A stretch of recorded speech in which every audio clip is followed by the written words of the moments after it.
Now, in the human body, energy is often stored in the form of glycogen. However, in the human brain, there doesn't appear to be an appreciable amount of glycogen.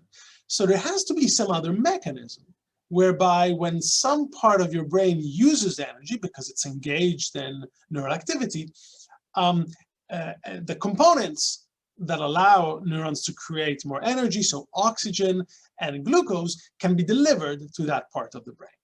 And the link that allows, or rather the coupling between neural activity and the vascular response, which is an increase in cerebral blood flow, which leads to more delivery of oxygen and glucose to a certain part of the brain, is known as the neurovascular coupling. The coupling between neural activity, and thus extra consumption of ATP, and the vascular response, which leads to an increased cerebral blood flow and greater delivery of oxygen and glucose to a certain part of the brain. And you might be able to think back to the big graph uniting neural events to the signal. The neurovascular coupling is really the very first step. Neurons engage in activity. The activity, in order to be supported, requires ATP, and so there's a vascular response. There's an increase in CBF response. And the link between neural activity and the increase in response is known as the neurovascular coupling. Now the question is, how does it happen? How does the vascular system know that it has to deliver to this part of the brain or that part of the brain extra cerebral blood flow so that more oxygen and glucose can be delivered? Well, at first it was thought that maybe inside the bloodstream there would be some sort of sensors that essentially would notice that wherever there is neural activity, there might be a decrease in oxygen inside the vascular system or a decrease in glucose inside the vascular system, and that might somehow trigger a response to bring more cerebral blood flow to that part of the brain. Turns out that's not actually what happens. What happens is a tight coupling that is both direct and astrocyte mediated between neural activity and changes in neural activity and changes in cerebral blood flow or in the metabolic supply. So if you look at the image on the right side of your slide, I'm showing the synapse of a neuron on the left. There's an astrocyte in between, and then there is a capillary. And so what the neurovascular coupling does is, following events in here, inside at the synapse and inside both sides of the synapse, and events inside the astrocyte, it leads to a relaxation of the tissue around the capillary. Now, if you just imagine the capillary being a passive tube, if you relax it, so essentially, if you imagine that this is the capillary and you open it up, what happens is that now a greater flow can come through. If a greater flow can come through, so an increase in cerebral blood flow, more oxygen and more glucose can be delivered.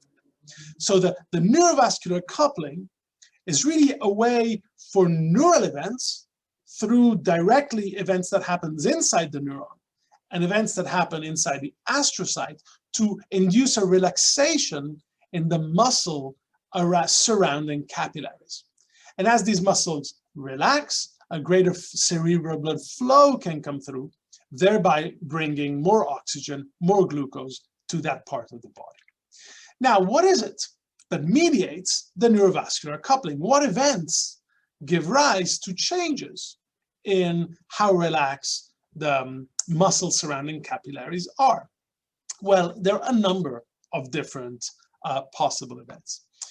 For example, the concentration of calcium inside the terminal. You might remember that when positive charges come down the axon during an action potential, they will open up around the terminal of the axon. They will open up calcium channels, which will lead to an influx of calcium. Now, through a series of events, this influx will lead to a relaxation of the tissue surrounding the capillary, and therefore an increase in cerebral blood flow. Another mechanism is nitric oxide. Nitric oxide is released through inside the cells, and nitric oxide diffuses towards the capillary and relaxes the muscle surrounding the capillary. If it relaxes the muscle, it increases the cerebral blood flow.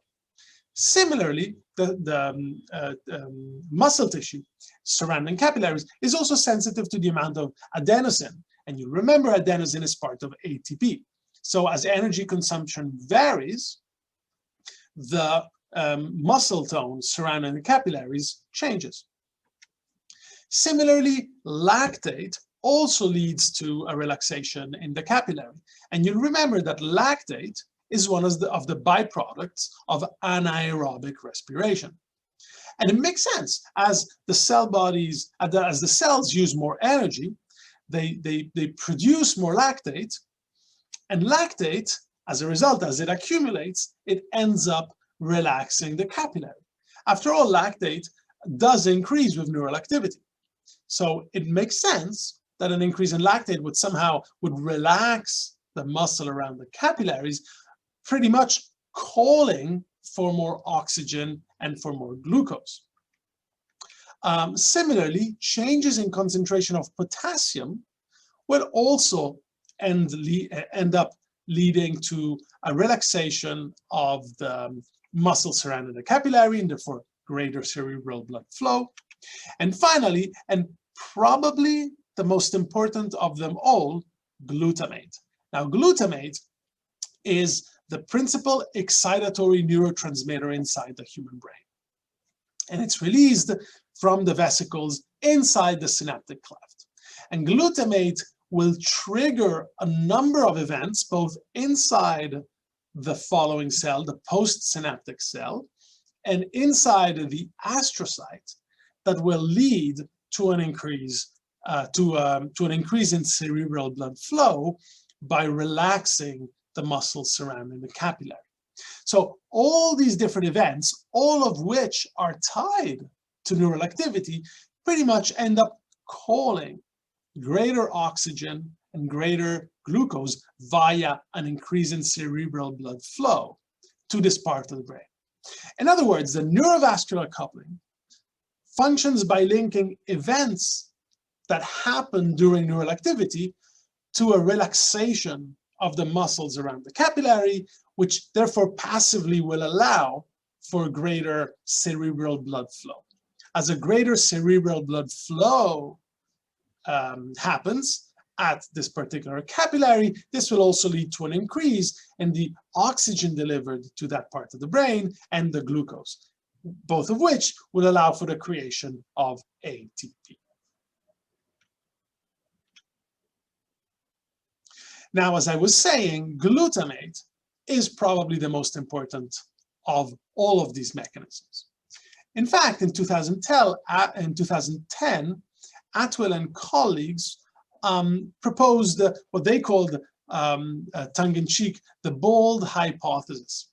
Now, the bold hypothesis states that glutamate is the primary responsible pathway that leads to dilation of the smooth muscles surrounding blood vessels.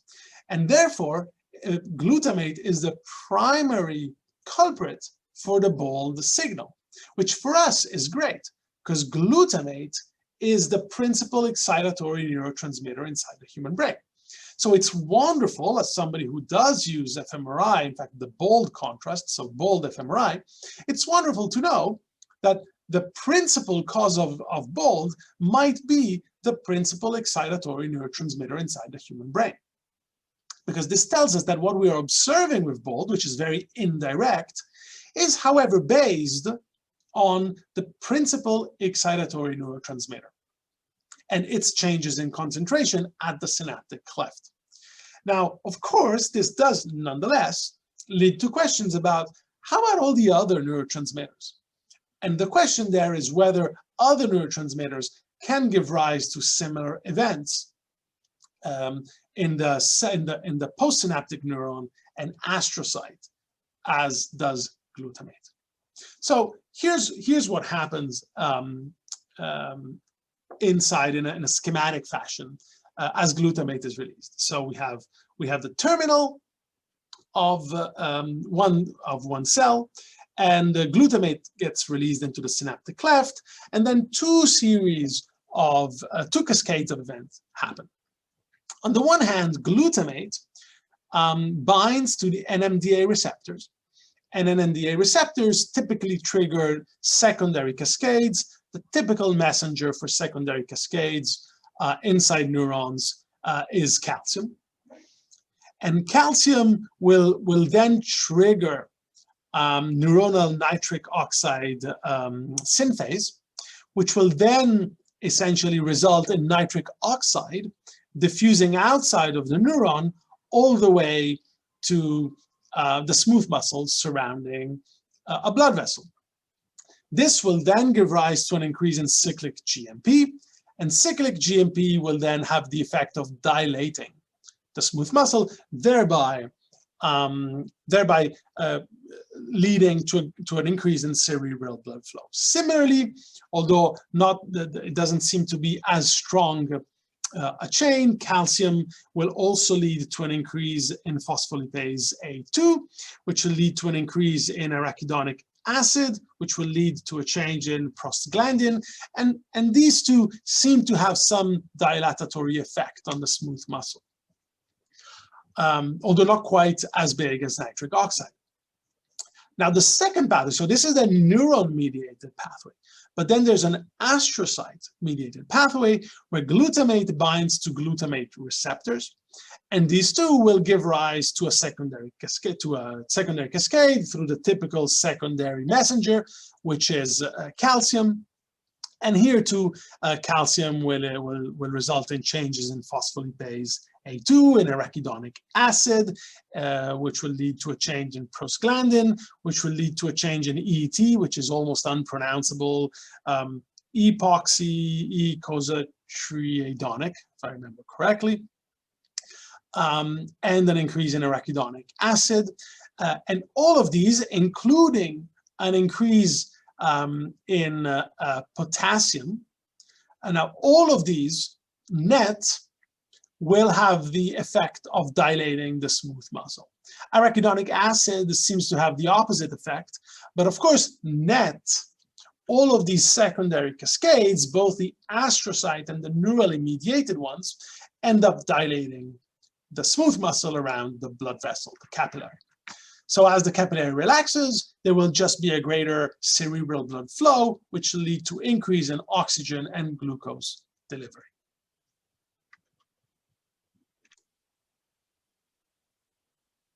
Now, an important aspect of the neurovascular coupling is understanding how local this is, meaning if the neuron in a certain part of the brain engages in activity, the question is, how local is the neurovascular response? Do we only get a vascular response in the area surrounding where the activity is increasing, or do we also get it in some sort of further away part of the brain?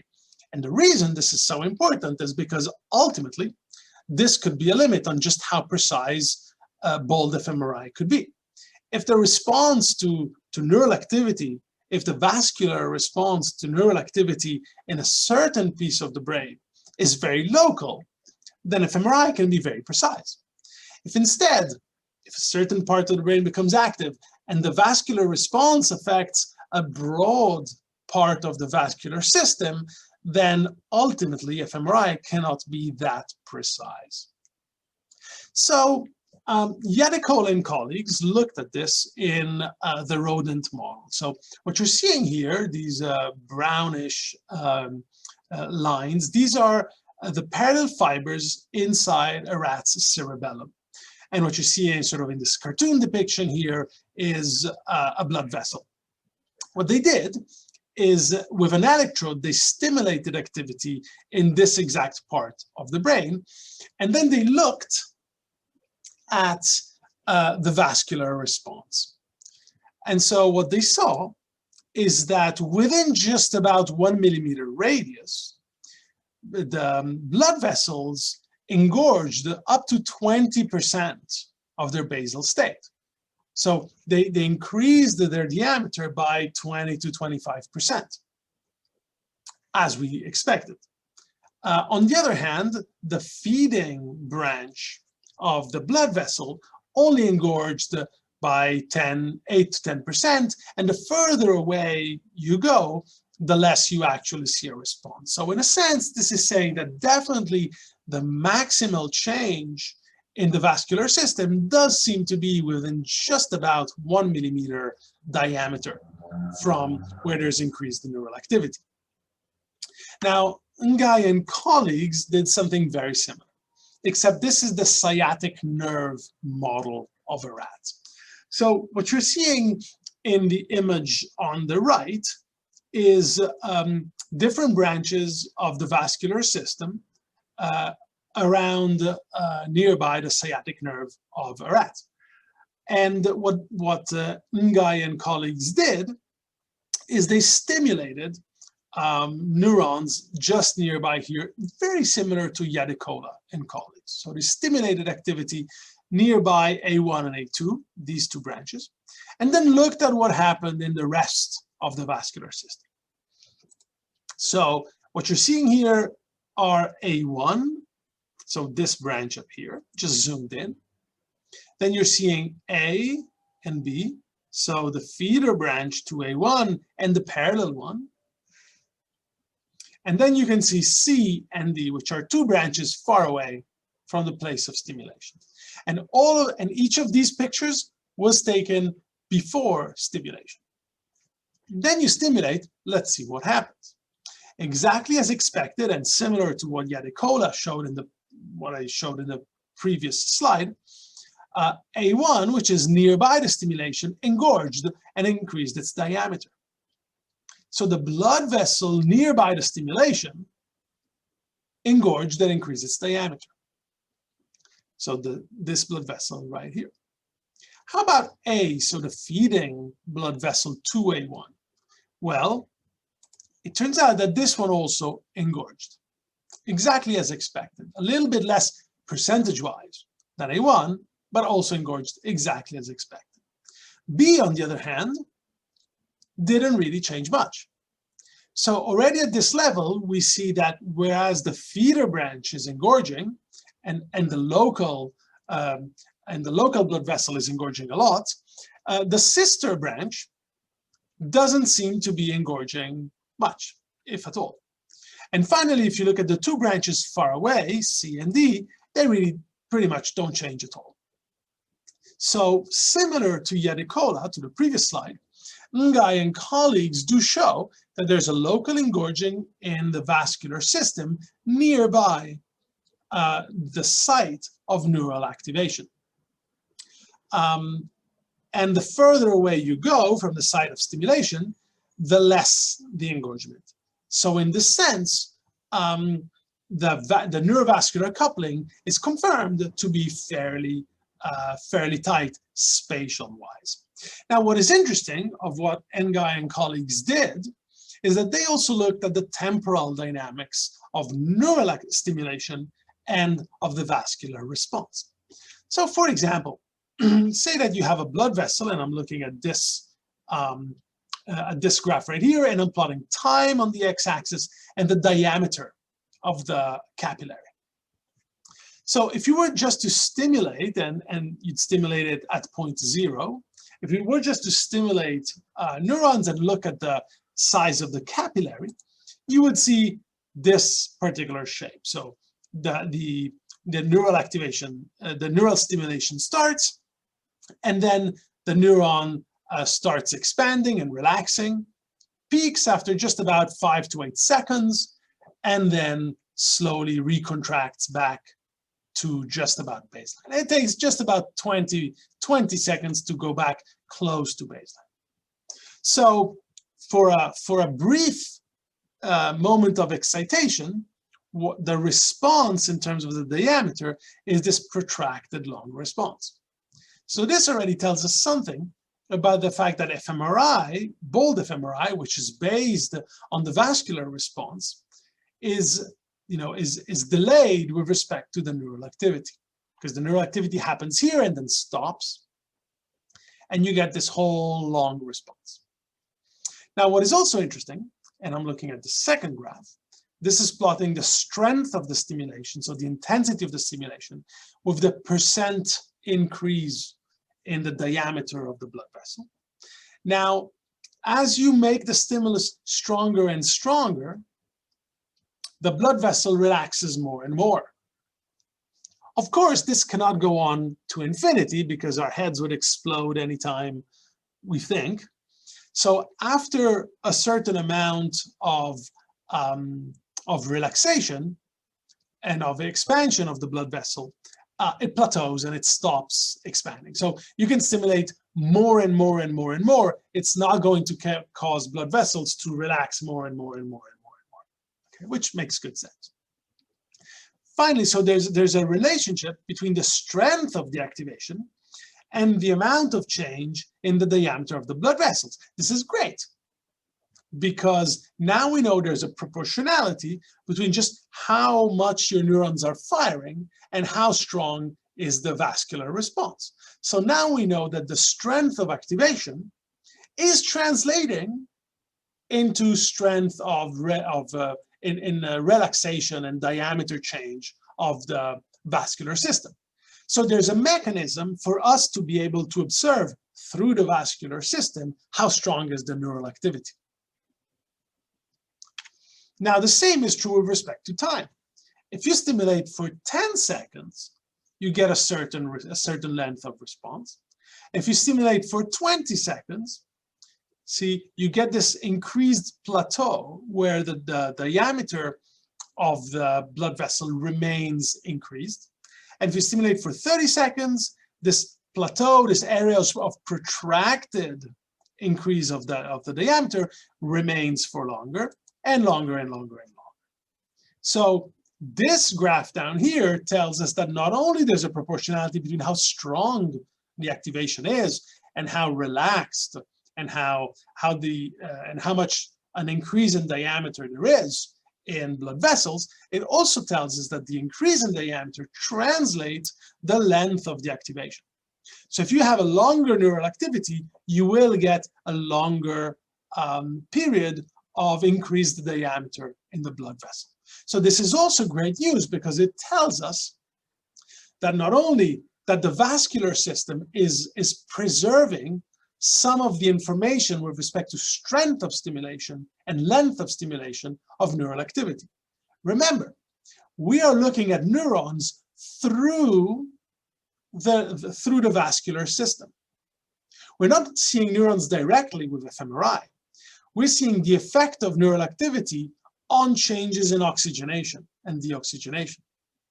So it's great to know that the changes of the vascular system, and therefore changes in oxygenation and deoxygenation in and around blood vessels, is sensitive and maintains these two key aspects of neural activity: the strength of the neural activity and the length of the neural activity. So in this sense, it's great to know that the vascular system preserves these two characteristics of neural activity.